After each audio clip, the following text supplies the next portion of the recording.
এটাও ফেক। এই দিনটার জন্য ওয়েট করছি, এই দিনটার জন্য একটা স্পেশাল ডে। অনেক কষ্ট করেছি আমি এই দিনটার জন্য, অনেক।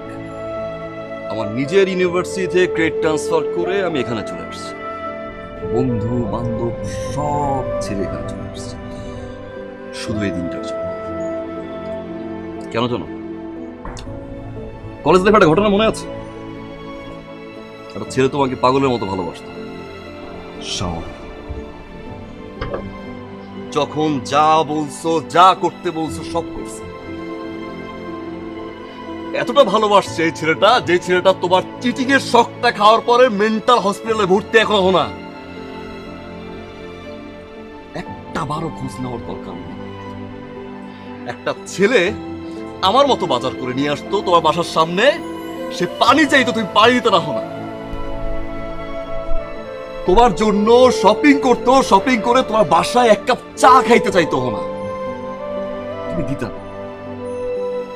একটা পাপ্পি, সেই পাপ্পির গোসল করার জন্য যে মিনি প্যাক সেটা কিনতে তুমি কাটাবান পাঠাতে হও না। অথচ একটা মানুষকে তুই মানুষ হিসেবে কেয়ার করো। এরকম আরো কয়টা সামনের ঘটনা আছে।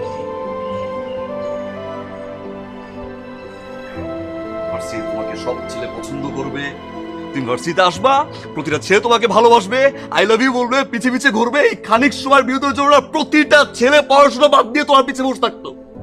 Yeah I know, I know. এখন তুমি কি বলবে? আমি জীবনে একজনকে ভালোবেসেছিলাম, সে আমার সাথে চিট করছে, তারপর থেকে আমি কোনো ছেলেকে সহ্য করতে পারি না, কিন্তু একজন চিট করছে তোমার সাথে, এই জন্য তুমি প্রতিটা ছেলের জীবন নিয়ে খেলতে পারো না।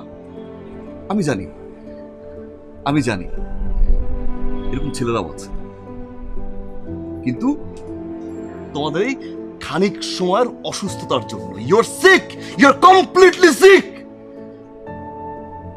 আমি কেন এত কষ্ট করলাম? কেন আমি এরকম বেশভূষা নিয়ে আমি তোমার পিছে এতদিন ঘুরলাম? দুইটা রিজন। নাম্বার ওয়ান, একটু সামান্য রিয়েলাইজেশন দেওয়ার জন্য। নাম্বার টু, আমার সেই ছোটবেলার ফ্রেন্ডটা কি পরিবারে কষ্ট পেয়েছে, কি পরিবারে শখ খেয়েছে, ওইটা একটা বার বোঝার জন্য আমি এত কষ্ট করছি। এখন